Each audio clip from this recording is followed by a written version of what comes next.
श्री शिवाय नमस्तुभ्यम। हर हर महादेव। गुरुजी पंडित प्रदीप मिश्रा जी द्वारा नंदगांव नासिक में विशेष अवसर पर शिव महापुराण की कथा शुरू हो गई है और आज तीसरे दिन की कथा हो चुकी है, अर्थात 28 सितंबर की। आज की कथा में गुरुजी ने बहुत ही सुंदर सुंदर उपाय और विशेष उपाय बताए हैं। इंदिरा एकादशी के बारे में भी गुरुजी ने बताया है। आप इस उपाय को किसी भी एकादशी में कर सकते हैं, ऐसा भी गुरुजी ने बताया है। काफ़ी सरल है।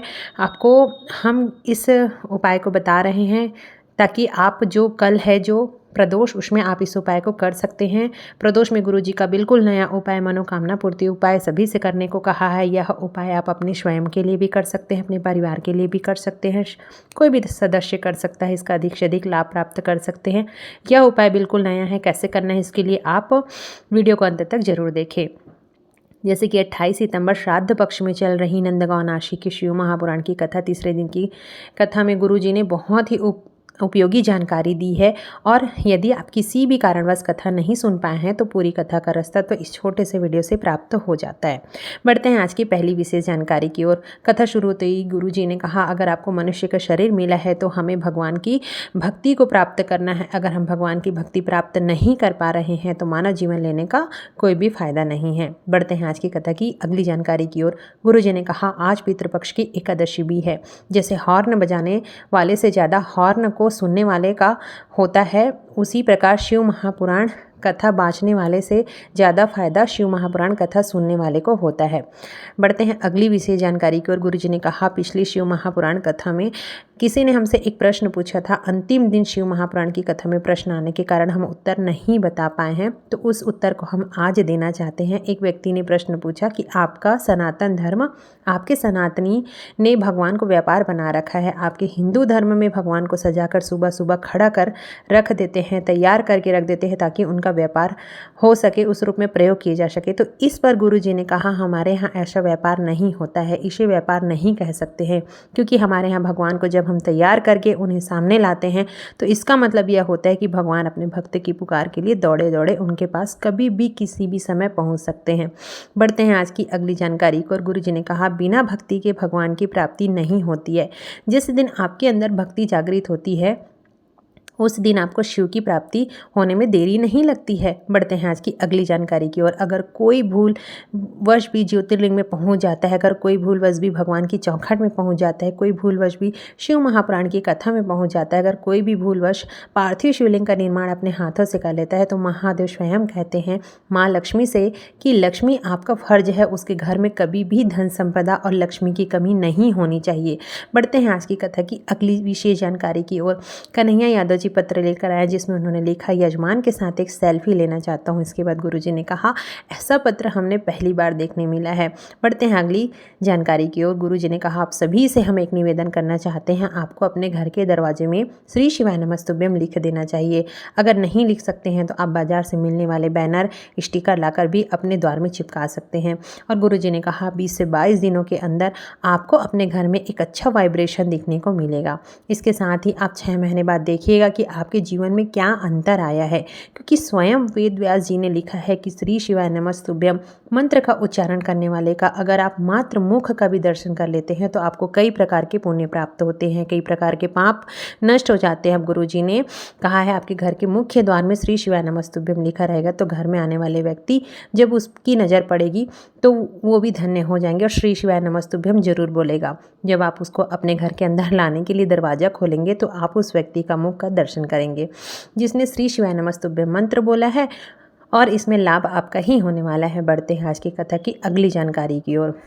कदम जी पत्र लेकर आए। उन्होंने कहा कि 2019 में मुझे कन्या हुई, वह बात नहीं कर पाती थी, बोलना शुरू नहीं किया था। डॉक्टर ने जांच कराई तो डॉक्टर ने कहा यह बोल नहीं पाएगी और इसकी श्रवण शक्ति भी मजबूत नहीं है, क्योंकि इसने श्रवण शक्ति कमज़ोर है और आंखों में भी समस्या आना शुरू हो गई है। कुछ समझ नहीं आ रहा था कि क्या करें।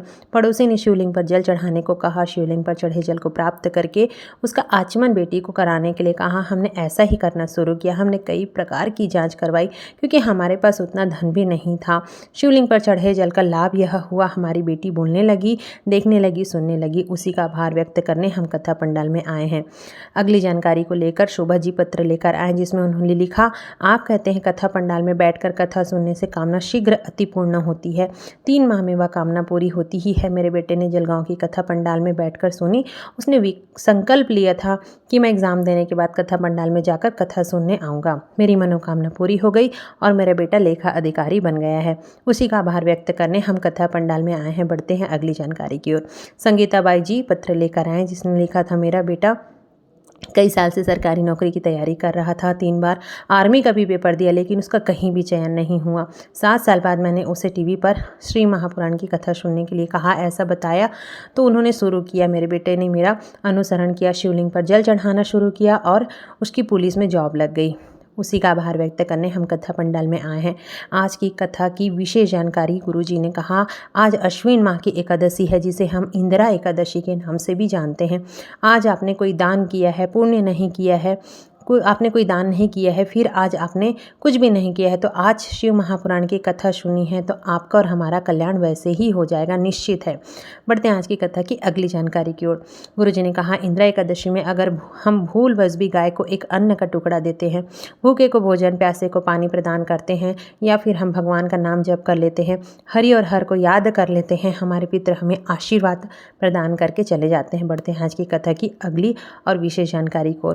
एक पत्र आया जिसमें उन्होंने लिखा था, मेरी बेटी 7 वर्ष की हो गई है। जब वह 5 वर्ष की थी तो उसका लीवर किडनी दोनों डैमेज हो गया था। गुरुदेव, ऐसा कोई हॉस्पिटल नहीं था जहां हमने इलाज न कराया हो, पर सभी डॉक्टर ने हाथ खड़े कर दिए। फिर हमने सीहोर कुबरेश्वर धाम से रुद्राक्ष लेकर आए, रुद्राक्ष वाला जल शिवलिंग पर चढ़ाकर उसका आचमन करना शुरू किया। आज मेरी बेटी पूरी तरीके से ठीक हो चुकी है, स्कूल जाना शुरू कर दी है। उसी का आभार व्यक्त करने हम कथा पंडाल में आए हैं।